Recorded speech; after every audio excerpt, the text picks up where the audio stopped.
वसुदेवसुतं देवं कंसचाणूरमर्दनं देवकी परमानन्दं कृष्णं वन्दे जगद्गुरुम्।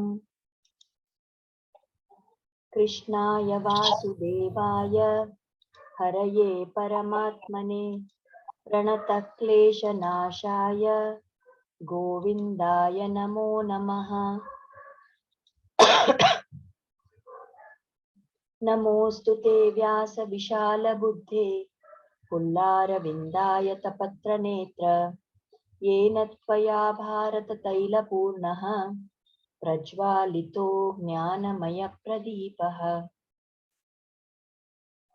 रामानुजदया पात्रं ज्ञानवैराग्यभूषणं श्रीमद्वेङ्कटनाथार्यं वन्दे वेदान्तदेशिकम्।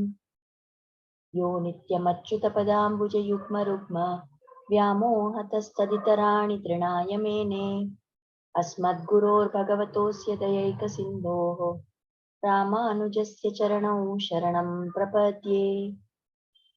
So with prayers at the Acharya's lotus feet, let us begin with our shloka for today. So in the last session, in the last satsang, we had taken the 27th shloka and we looked deeper into the quality of Arjuna which made him have compassion. Today we are going to see what Arjuna actually talks. So the 28th shloka and the 29th shloka, we have taken them together. So Arjuna uvacha दृष्ट्वेमं स्वजनं कृष्ण युयुत्सुं समुपस्थितं सीदन्ति मम गात्राणि मुखं च परिशुष्यति वेपथुश्च शरीरे मे रोमहर्षश्च जायते गाण्डीवं स्रंसते हस्तात् त्वक्चैव परिदह्यते. So here in this 28th and 29th shloka we have a description what Arjuna is saying. So Arjuna says, my dear Krishna, he calls out to the Lord as Krishna here. We have seen that previously he has used many other names for Krishna. Here he says Krishna itself. Seeing my friends and relatives who are present before me with such a fighting spirit, I feel that my body is quivering, it is trembling. My mouth is drying up. My hair is standing on end. And the bow Gandiva is slipping from my hand. And my whole skin is burning. So Arjuna says to Krishna that because I'm seeing all these people, all my people, all the relatives, all my friends who have assembled here, and they are here for what? They are here with the fighting spirit. So seeing them like this, I am experiencing all these things. And he describes what he is explaining. So what are the points that we must understand from this shloka? First thing is that seeing all these people here, it is not a very pleasant sight for Arjuna. In fact, he feels disheartened. Now, why is he feeling disheartened? Because the event for which they have come together is not for some good occasion. It is not for an auspicious occasion, but rather it is because they have come together for a fight. And Arjuna can foresee that the outcome of this fight is not going to be good. Now he's seeing the soldiers who are on his own side. He's seeing the soldiers who are on the Kaurava side. And he knows that whether it is his side or the other side, he knows very well that the outcome is going to be bad and many of these people are going to lose their life. So seeing them together come with the desire of wanting to fight makes him feel disheartened. Now here when he is telling, when he says in this shloka that he is calling out as Krishna. So here the Acharyas explain that why this particular name of the Lord is used. So the word Krishna, if you see its derivation, the word Krisha means bhumi. And that is why we say things like Krishi, isn't it, for agriculture, where the bhumi is used. So Krisha refers to bhumi and Naha refers to joy. So the one who gives joy to the bhumi, whether it is to Bhumata. After all, we know that Lord Krishna came to reduce the bhara of Bhumi Devi. It was Bhumi Devi who had gone and cried in front of all the devatas saying that too many evil people are there and they are all giving me trouble. So I'm in distress. So please relieve my distress. She had gone and begged like that. And it was to fulfill the promise to her that Lord had taken avatara as Krishna. So here we can say, when we say Krishna, Bhumi and joy. So one who gives joy to Bhumi, one who gave the benediction, the blessing to the Bhumi. So that way we can say. Or it can also be said as whoever is there on Bhuloka, all the people who are in this Bhumi. So Krishna gives joy to all of them also. We can interpret in that way also. Another word, another meaning which is given for this word Krishna is that Krishna refers to the dark color of the Lord, his complexion, which is dark. Now it is told that Krishna is dark like the rain-filled cloud. Now, if we see the different types of clouds which are there in the sky, there are some clouds which are white in color. But those white colored clouds are the ones which don't hold any moisture in them. But if you look at the clouds which are filled with rain, I mean with the moisture which is going to condense and come down as rain, then those clouds are always blackish blue in color. So that typical complexion of the Lord is like that rain-filled cloud. In fact, we know that the Lord, another name for Krishna is Shama, or they say Megha Shama. So Megha refers to cloud and Shama is that typical bluish black, blackish blue color of the rain cloud. So what is this quality of the Lord? That just like the rain-filled clouds, when they pass over the land and wherever there is parched land, they will rain down, they will throw down their rain. Similarly, whoever is approaching the Lord as a bhakta, so Krishna sends down the rain of his compassion, the rain of his karuna on those bhaktas. So now, why is Arjuna using this name of Krishna here? What he is trying to indicate is that standing on this battlefield, seeing all these people of my own, family, my own friends, seeing all of them like this, aligned against me, ready to fight, I am totally in sorrow. So by calling to the Lord as Krishna, he's saying, you are the one who gives joy to everybody on Bhumi. So now you are the one who has to give joy to me also. You are the one who has to get rid of my grief, of my sorrow. And you have to pour down your compassion on me, just like the rain-filled clouds give off their water on the land. So this is the reason why this particular name of Krishna is used in this context. Now we also see in this shloka that there is a description of what are all the physical, symptoms, or what are the things, the sensations that Arjuna is experiencing. So in that they say different things he is expressing. So what is all this? The limbs quivering. Quivering means shaking or trembling actually. The mouth getting dried up, the entire body trembling, the hair standing on end. And it's not mentioned specifically in the shloka, but we can understand that when Arjuna is filled with so much sorrow, definitely there must also be tears in his eyes, right? So what does all this physical condition indicate? Now there are actually two conditions which are totally opposite of each other, in which we may go through this kind of condition. So we will come to that a little later. I will talk about that later when we want to understand what is the message for us.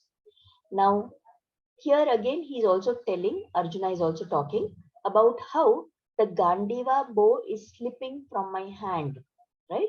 So we know that Gandiva is the bow of Arjuna, and Arjuna is most famous as an archer, who is the best archer in the entire universe.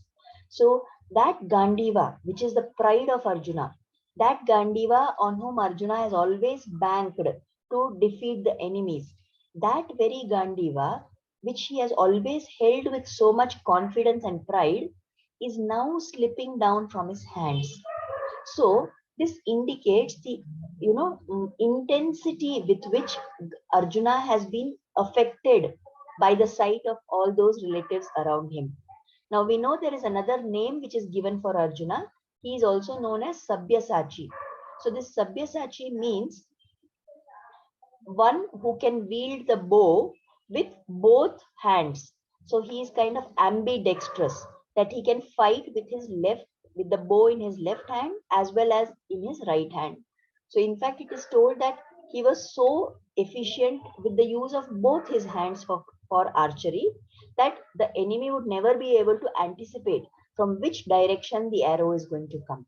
So such a great warrior, such a courageous warrior, now he's feeling all these signs of despair. So it indicates to us that how great is the compassion which Arjuna has, which has made him from a confident warrior into a person who appears to be so weak that he is trembling and his mouth has gone dry and his eyes are filled with tears. So this we need to understand that this is the situation of Arjuna. Now, what are the things that we can learn from this? Now, we must be knowing that famous story about Arjuna's ability to focus and concentrate and, totally not get affected by any distractions around him.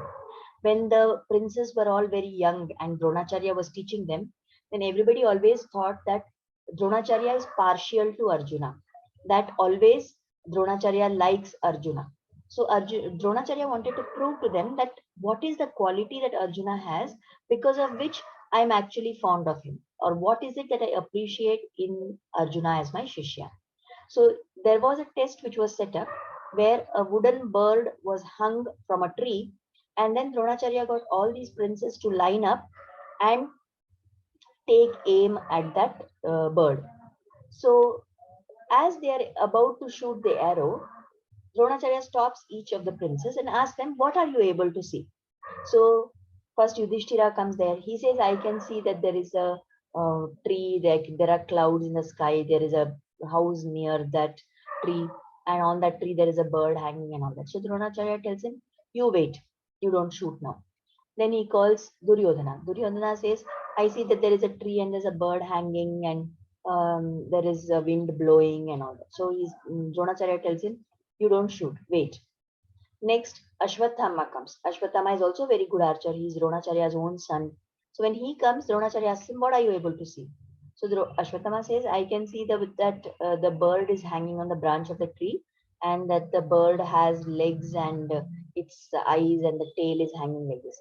So Dronacharya tells him, "You also wait, Ashwatthama," he says. And finally, Arjuna steps up. Now, when Arjuna comes there and he is asked what he is able to see, Arjuna says, "I can see the eye of the bird." That's the only thing Arjuna is able to see. Now, the test was to aim at the eye of the bird. So, Arjuna is the only one who has the focus to be looking only at his aim. Such was the concentration power of Arjuna. Much later, we know that during the time of Draupadi's Swayamvara, at that time also, there was a very difficult test which had been set up. There was a rotating machine with a fish hanging on it. And the test was that that fish was reflected in a pail of water at the bottom. And by looking at the reflection of the fish in the water, the warrior had to take aim and hit the eye of the fish. And even that test, Arjuna passed successfully. There was nobody else who could do it. But Arjuna succeeded, in a very efficient way. Now, this same Arjuna, what is it that made the difference now?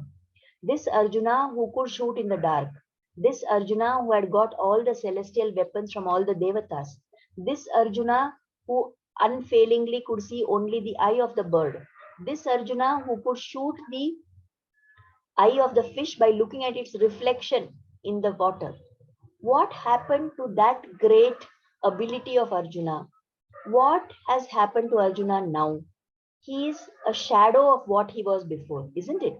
He is totally now appearing to be in a state of fear, or you can say some kind of emotional turmoil. So that is the reason why he is finding it very difficult to do whatever he is supposed to do.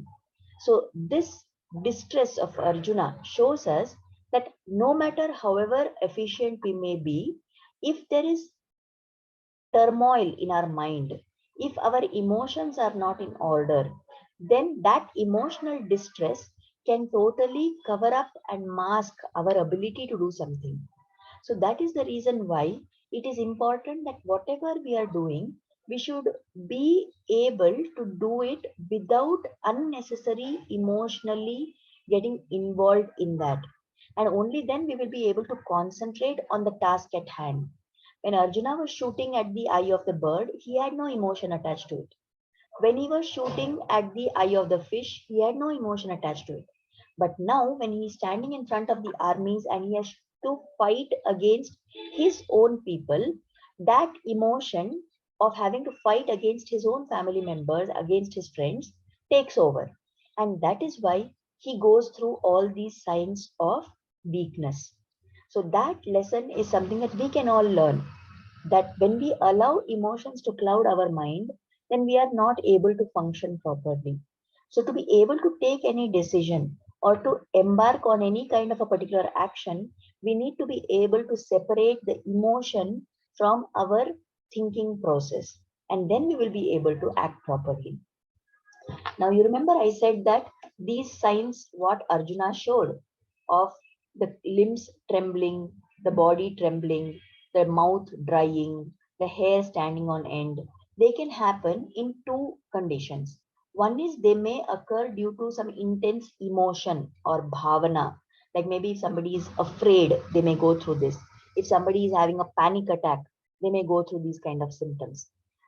On the other extreme, it is also told that whenever somebody's Ashtasattvic bhav is activated, when somebody goes into the bhavavastha, which is the sense of intense spiritual emotion for the guru or for God, right? Or being in the presence of some divine person. In this kind of a situation, also, people experience the same kind of symptoms in the body. So, what is it that Arjuna is experiencing now? Is he in a state of bhava or spiritual emotion? Here, definitely not. That we can say he felt when Lord Krishna showed him the Vishwarupa. But right now, when he's just standing in front of the army and seeing his own people ready to fight against him, all these physical symptoms he's suffering from, they are an indication that he's totally caught up in bhavana, in emotion. So we must learn from this that if we have to do something, then we must be able to keep our emotion aside, and then only we will be able to do it well. As we become more and more sattvic, as we do more and more sadhana, as we are more, aware of the presence of God in our life, then our divine qualities will start increasing. Now, do we think that Arjuna didn't have divine qualities? He had divine qualities. Definitely he had. He was born out from Indra himself. He was the very dear friend of Krishna. And Krishna willingly became his charioteer. So that would not have been possible if Arjuna did not have divine qualities. Then what is it that made these divine qualities to get hidden? You can see in the last point I have mentioned here on this page that whenever the Shad Ripu, Kama, Krodha, Lobha, Moha, Mada, Matsarya, when these six enemies cover our Atma, they cover our consciousness, at that time our divine qualities will get hidden. And that is why many times, although we may be becoming gradually more sattvic, we all have good qualities within us. But until we remove that layer of dirt of the Shadripu, we will not be able to manifest those divine qualities. We will not be able to interact with other people through those divine qualities. And the only way to cleanse this Shadripu or to get rid of this Shadvairi are that only method we can follow is to use constant remembrance of the Lord. Nama Sankirtana, Japa, Dhyana, Satsanga. These are the methods by which we will help we can actually get rid of the negative qualities and let the divine qualities within us start getting manifested slowly. Now, because here there is a context of the Gandiva, the commentators also tell another story of how important the Gandiva was for Arjuna. So actually this happens much later during the Yuddha. Now this Bhagavad Gita is being told at the beginning of the Yuddha, before the Yuddha starts. Much later in the Yuddha, there is one point of time when Yudhishthira has been mildly injured and he is taking rest in the camp. And at that time, Arjuna gets the news and he comes there, to find out what is the situation of Yudhishthira. So when Arjuna comes there in the middle of the battle, uh, Yudhishthira is very surprised and he thinks that, oh, maybe he has some good news. So as soon as Arjuna comes there, he asks him that, oh, Arjuna, so how come you come here? Have you finished killing off Karna? Because Karna was an important warrior on the other side. So Yudhishthira is very anxious to know whether Karna has been killed or not. So when he asks this question, Arjuna says, no, I have not yet done that. I just came to find out about you. Then at that time, Yudhishthira is so filled with despair that, oh, still Karna is alive and he's going to be killing all our soldiers. So out of that despair, Yudhishthira immediately tells Arjuna, what is the use of your Gandiva? You had said at the beginning of the war that within few days itself you are going to finish off everybody. What is the greatness of your Gandiva? What is the use of your Gandiva if you are not able to still finish this Yuddha?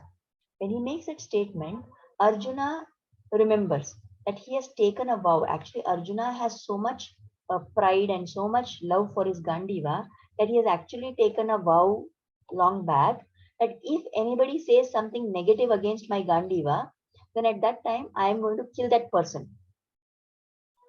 That was the vow taken by Arjuna. Now, when Yudhishthira says it, Arjuna remembers this vow he has taken and he says, you cannot say anything against my Gandiva. Now that you have said it, I am going to kill you. Krishna is standing there and he is totally shocked that what is this? All these events I have engineered, I have orchestrated so that there will be fight between Pandavas and Kauravas and the Pandavas will win. Now it looks like there is going to be a fight between Arjuna and Yudhishthira itself. And what is the use of everything if Arjuna is going to kill Yudhishthira? So immediately Krishna steps in there and he tells Arjuna, wait a minute, Arjuna, you have taken a vow that you are going to kill anybody who insults your Gandiva, isn't it? Arjuna says yes. Now, how are you going to, what will be the purpose if you are going to kill Yudhishthira? Then what is the purpose of this entire Yuddha? He says. But I have taken the vow, says Arjuna. So then Krishna tells him, fine, you do one thing. You want to have something which is the equivalent of having killed Yudhishthira. So what you do is you talk disrespectfully to Yudhishthira. You say all negative things to him, and instead of addressing him respectfully, like how we say in Kannada, Neevu, or we will say Aap in Hindi, right? Like that, you keep saying you in the singular sense, as if you would talk to a younger person. Neenu, like that, or Tum, like that. So when you say that, it will be equal to having killed that person. If someone who is going to give someone who is supposed to give respect to an elder person does not give respect and talks disrespectfully to them, then that is equal to killing that person. That is what Shastras tell. So Krishna gives this advice. So hearing these words of Krishna, what Arjuna does, he starts talking all negative things to Yudhishthira. He starts shouting at Yudhishthira. He starts talking disrespectfully. He says twam, like that, you, in the singular sense. So that way, he has done this. So now, after some time, Krishna tells him, okay, now enough. Now your vow is fulfilled. It's okay. Stop now. Now what happens is, Arjuna makes a very sad face and he suddenly pulls out his sword and he is about to cut off his own head. So Krishna is now again shocked. He says, what is this nonsense you're doing? What are you doing? Why are you going to kill yourself now? Your vow, that thing already got settled. Now why are you doing this? So then Arjuna says, no, I am ashamed of myself for having talked like this to Yudhishthira. And because of this sin that I have committed of, talking bad about my own brother and disrespecting my elder brother. So I don't deserve to live. I must kill myself, he says. Now again, Krishna is, shocked that what is going to happen now. If Arjuna kills himself, then what is going to be the outcome? So then Krishna gives him another solution. He says, okay, you only want to have the equivalent of having killed yourself, isn't it? So I will tell you the easy way out. What you do is you keep singing your own glories. You keep singing your own praises. Praise yourself and boast about yourself, right? Because the Shastras say that boasting about oneself is equivalent to killing yourself. So it is like committing suicide, that you glorify yourself, you boast about yourself, you brag about yourself. So with that advice, then Arjuna starts talking and he says, I am such a great Dhanurdhara. I am such a great person. I have achieved so much. I subdued so many of the Devatas. I got all these weapons. I am the one who is going to lead my Pandava side to a victory. This, that. He keeps talking. So after some time, Krishna tells him, okay, now that is enough. You have completed that part of your vow also. So this story is told, it is one of the events that happened.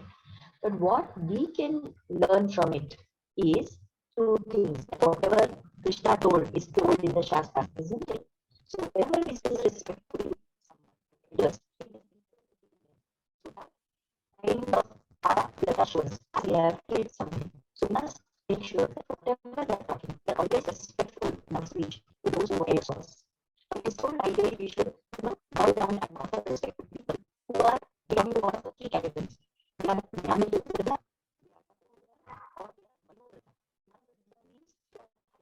Jnana. So the Jnana they have, they are very much, they are very much high in their amount of energy. Even I'm not able to hear me.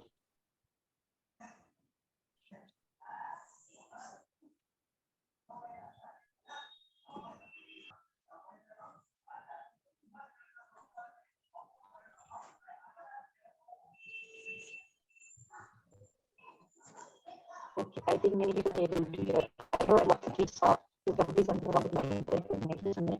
I didn't know.